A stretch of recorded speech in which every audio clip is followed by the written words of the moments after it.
మహాగణుడును మహోన్నతుడు నిత్య నివాసి అయినటువంటి పరలోకములో నివాసం చేస్తున్నటువంటి తండ్రి అయినటువంటి దేవునికి స్తుతులు స్తోత్రాలు చెల్లించుకుంటూ ఈ రాత్రికాల సమయంలో దేవుని యొక్క వాక్యాన్ని కొద్దిసేపు ధ్యానించడాన్ని బట్టి నేను దేవునికి ఎంతగానో కృతజ్ఞతాస్తుతులు చెల్లిస్తూ ఉన్నాను.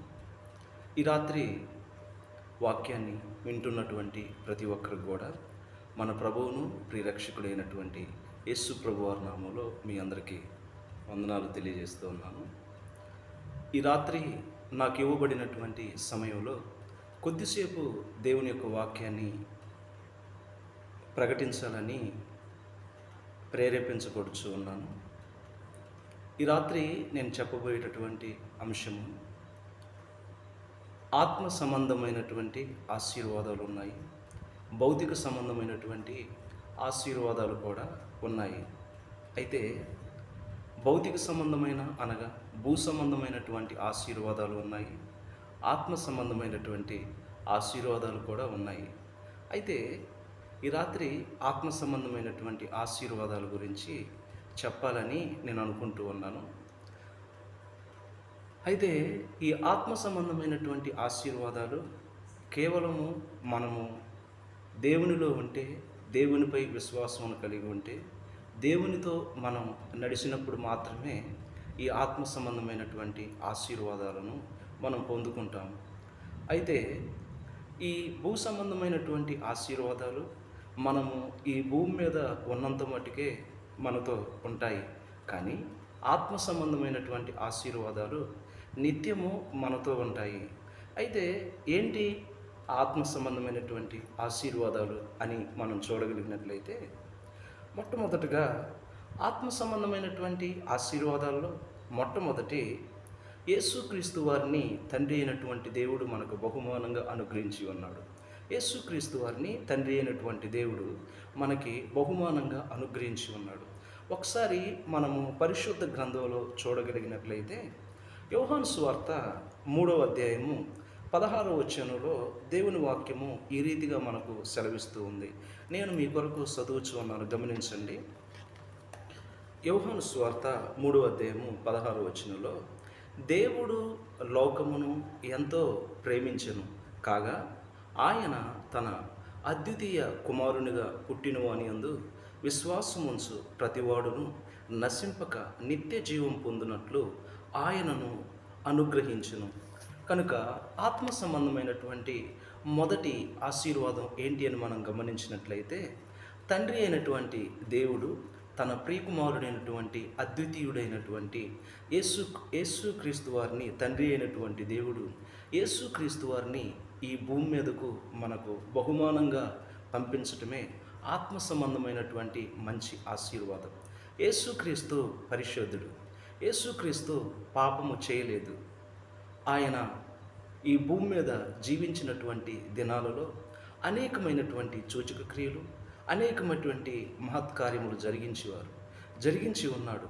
మోగవారు మాట్లాడారు, చెవిటివారు విన్నారు, కుష్ఠరోగులు బాగుపడ్డారు, మరణించిన వారు బ్రతికారు. పాపాన్ని ద్వేషించాడు, పాపిని ప్రేమించాడు. పాపిని ప్రేమించినట్లుగా మనం చూస్తూ ఉన్నాం, శత్రువుని క్షమించినట్టుగా మనం చూస్తూ ఉన్నాం. యేసుక్రీస్తు మనందరికీ మాదిరి ఉన్నాడు. కనుక యేసుక్రీస్తు వారితో మనం ఇంకెవరిని కూడా ఈ భూమి మీద జీవిస్తున్న వారిని మనము పోల్చలేము. వారందరూ కూడా సరిపోనటువంటి వారని మనం తేటతెల్లంగా చెప్పగలవచ్చు. అయితే మొట్టమొదటి ఆశీర్వాదం ఏంటి అని మనం గమనించినట్లయితే, తండ్రి అయినటువంటి దేవుడు తన ప్రియకుమారుడైనటువంటి యేసుక్రీస్తు వారిని ఈ భూమి మీదకు మనం అనుగ్రహించటే మొట్టమొదటి ఆశీర్వాదం. అయితే రెండవ ఆశీర్వాదాన్ని మనం జ్ఞాపకం చేసుకున్నట్లయితే ఏంటి అని చూడగలిగినట్లయితే, రెండవ ఆశీర్వాదం ఏంటంటే బైబిల్. రెండవ ఆశీర్వాదం ఏంటంటే బైబిల్. ఈ బైబిల్ గ్రంథంలోని దేవుని యొక్క వాక్యము మనకు రాయబడి ఉంది. సుమారుగా ఈ పరిశుద్ధ గ్రంథము రాయటానికి కాల వ్యవధి 1600 సంవత్సరాలు పట్టి ఉన్నది. 40 మంది ప్రవక్తలు రాసి ఉన్నారు. వారు వేరు ప్రాంతాలకు చెందినటువంటి వారు వేరు ప్రాంతాల నుంచి ఒకే దేవుని గురించి రాయగలిగినారు. ఎలాగ రాయగలిగారంటే వారు పరిశుద్ధాత్మని ప్రేరేపణ చేత రాయబడ్డట్టుగా మనకు ఆధారాలు దొరుకుతూ ఉన్నాయి. అయితే రెండవ ఆశీర్వాదం ఏంటి అని మనం గమనించినట్లయితే బైబిల్.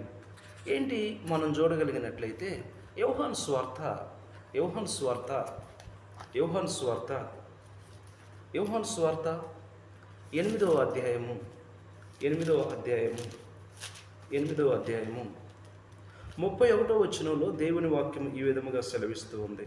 31వ వచనంలో దేవుని వాక్యం ఈ విధముగా సెలవిస్తుంది. కాబట్టి యేసు తనను నమ్మిన యూదులతో, మీరు నా వాక్యమందు నిలిచిన వారైతే నిజముగా నాకు శిష్యులై ఉండి సత్యమును గ్రహించెదరు. కాబట్టి ఇక్కడ గమనించినట్లయితే, కాబట్టి యేసు తనను నమ్మిన యూదులతో, మీరు నా వాక్యమందు నిలిచిన వారైతే నిజముగా నాకు శిష్యులై ఉండి సత్యమును గ్రహించెదరు. ఇందుకు సత్యమనగా ఏంటి అని మనం గమనించినట్లయితే పరిశుద్ధ గ్రంథంలో యోహాను స్వార్త పరిశుద్ధ గ్రంథంలో యోహాను స్వార్త 17వ అధ్యాయము 17వ వచనంలో దేవుని వాక్యము మనకు ఈ విధముగా సెలవిస్తూ ఉంది. ఏంటని గమనించినట్లయితే అక్కడ సత్యము మీరు గ్రహించుదరన్నారు. అంటే సత్యం అంటే ఏంటి? యోహాను స్వార్త 17వ అధ్యాయం 17వ వచనంలో సత్యమందు వారిని ప్రతిష్ఠ చేయము, నీ వాక్యమే సత్యం అని దేవుని యొక్క వాక్యం తెలియజేస్తూ ఉంది. కనుక దేవుని వాక్యాన్ని గమనించినట్లయితే రెండవ ఆశీర్వాదం ఏంటి అని మనం గమనించినట్లయితే బైబిల్ అనగా బైబిల్లో దేవుని యొక్క మాటలు ఉన్నాయి, అనగా దేవుని యొక్క వాక్యము మనకు రాయబడి ఉన్నది.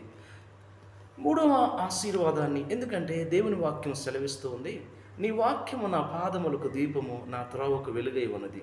నీ వాక్యము నన్ను బ్రతికించి ఉన్నది, నా బాధల్లో ఇదే నాకు నెమ్మదినిస్తూ ఉందని దేవుని యొక్క వాక్యము మనకు తేటతెల్లంగా తెలియజేస్తూ ఉంది. 2 ఆశీర్వాదాలను మనం ఈ రాత్రి చూచి ఉన్నాము. ఒకటి, యేసుక్రీస్తు వారిని తండ్రి అయినటువంటి దేవుడు ఈ భూమి మీదకు మనకు అనుగ్రహించటము మొట్టమొదటి ఆశీర్వాదం అయితే, రెండవ ఆశీర్వాదం ఏంటి అని మనం గమనించినట్లయితే బైబిలును దేవుడు మనకు అనుగ్రహించి ఉన్నాడు. మూడవ ఆశీర్వాదం ఏంటి అని మనం చూడగలిగినట్లయితే నిత్య జీవాన్ని దేవుడు మనకు అనుగ్రహించి ఉన్నాడు. నిత్య జీవాన్ని దేవుడు మనకు అనుగ్రహించి ఉన్నాడు. ఒకసారి పరిశుద్ధ గ్రంథంలో మనం గమనించినట్లయితే మొదటి యోహాను పత్రిక 2వ అధ్యాయము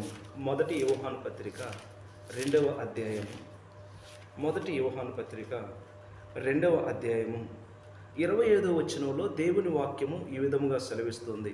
మొదటి యోహాను పత్రిక 2వ అధ్యాయము 25వ వచనంలో దేవుని వాక్యము ఈ విధముగా సెలవిస్తూ ఉంది. నిత్య జీవము అనుగ్రహించుననిదియే ఆయన తానే మనకు చేసినటువంటి వాగ్దానం.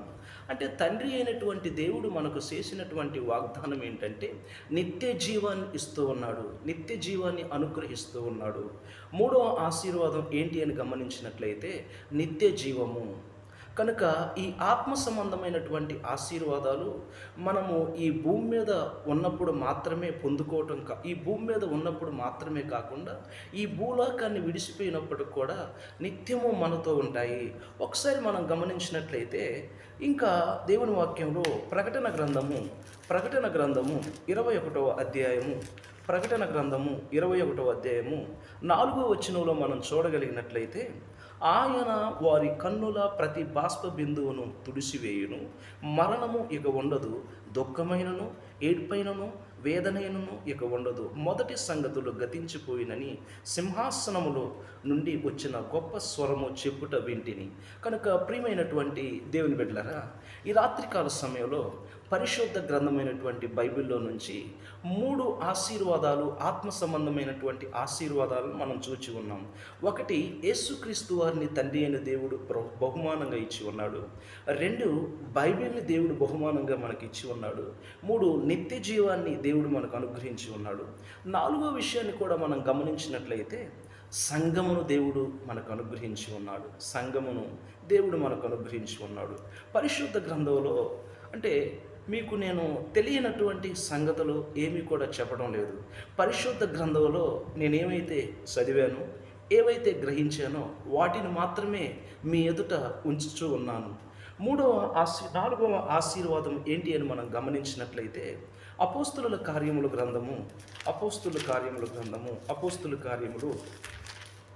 20వ అధ్యాయము 28వ వచనంలో దేవుని వాక్యము ఈ విధముగా సెలవిస్తుంది.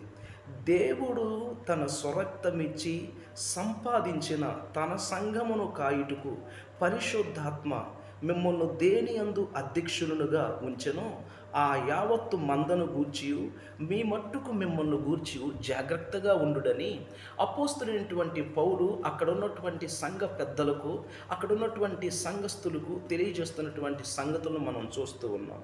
కనుక సంఘాన్ని దేవుడు మనకు ఈ భూమి మీద బహుమానంగా ఇచ్చి ఉన్నాడు. సంఘ నిర్మాణకుడు ప్రభు అయినటువంటి యేసుక్రీస్తు. సంఘాన్ని స్వరక్తమిచ్చి సంపాదించింది ప్రభు అయినటువంటి యేసుక్రీస్తు వారని దేవుని యొక్క వాక్యము మనకు తేటతెల్లంగా తెలియజేస్తూ ఉంది.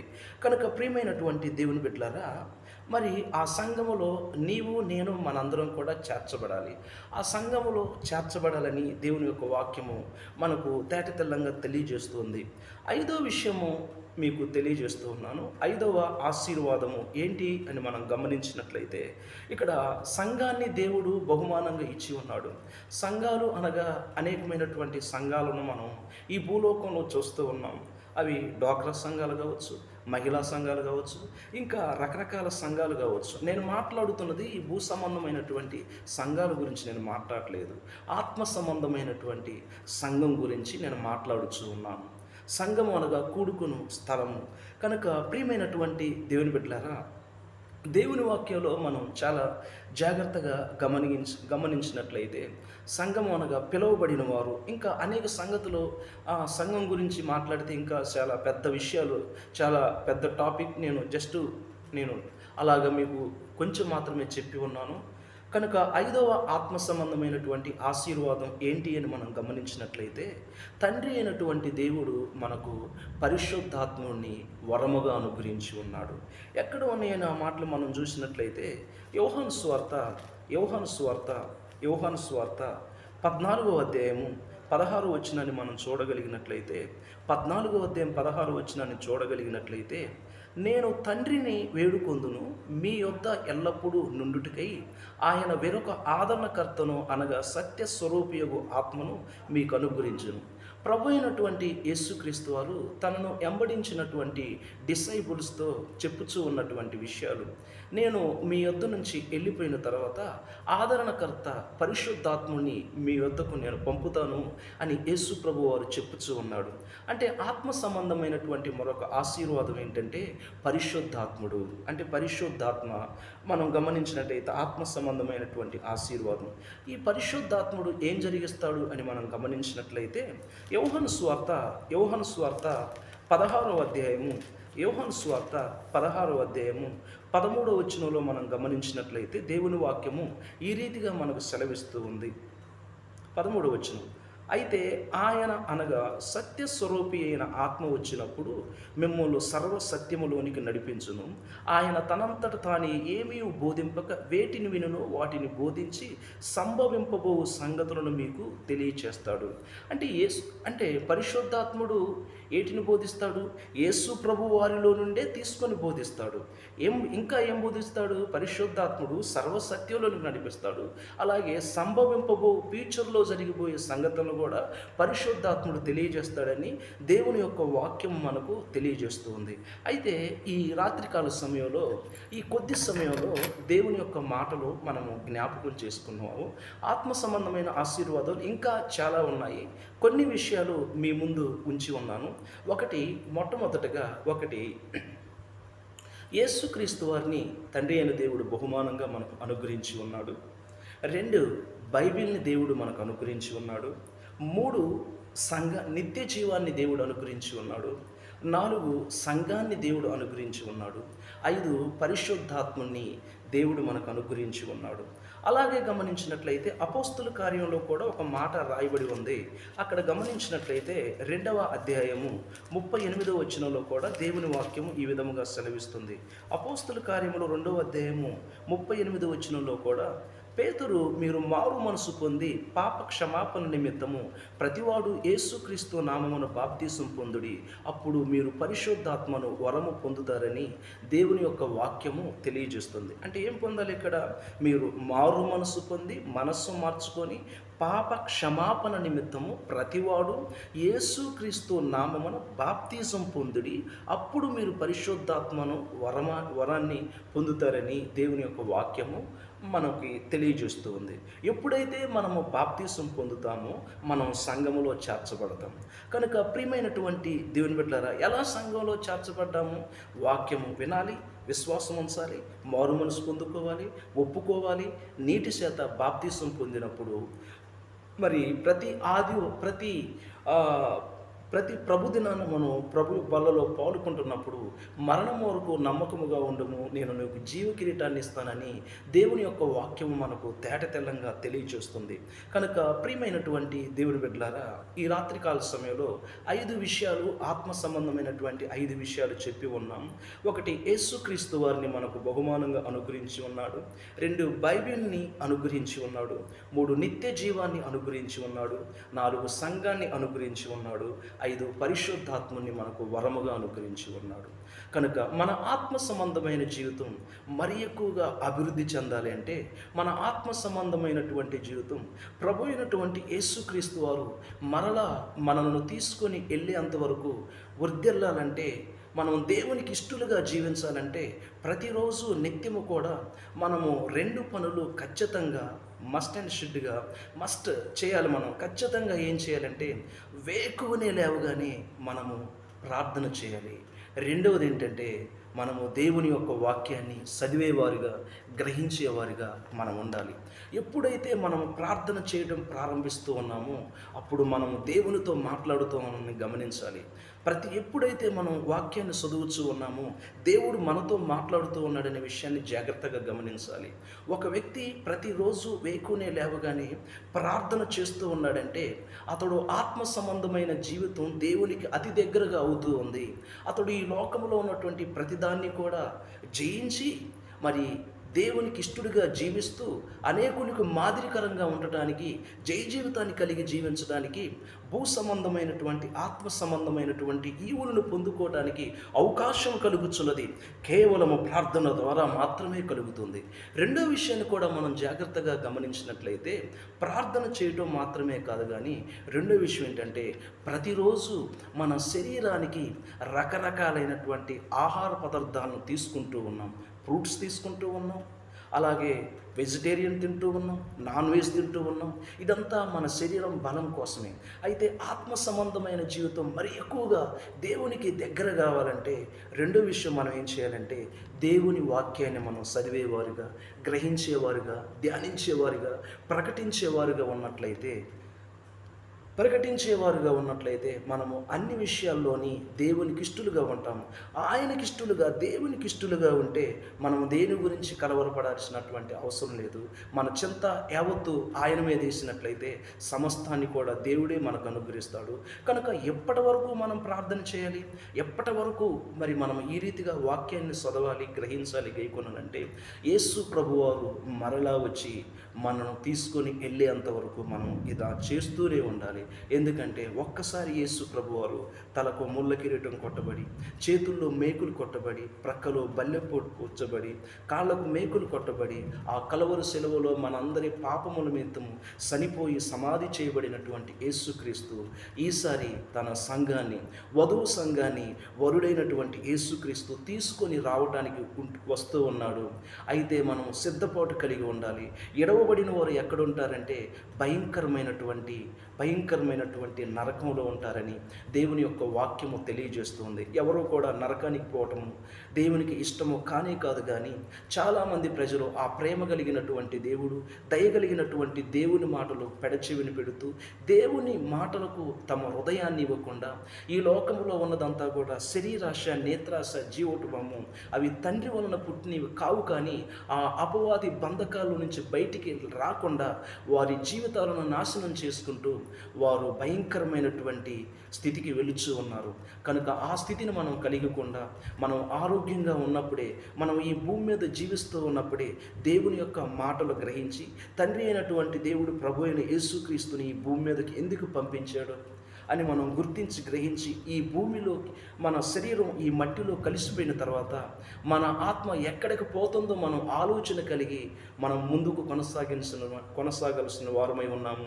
ఈ వాక్యం చేత నన్ను నేను హెచ్చరించుకుంటూ మిమ్మల్ని హెచ్చరిస్తూ వాక్యం ఉన్న మీ అందరిని కూడా దేవుడు ఆశీర్వదించాలని మీ అందరికీ నా వందనాలు తెలియజేస్తూ ఉన్నాను.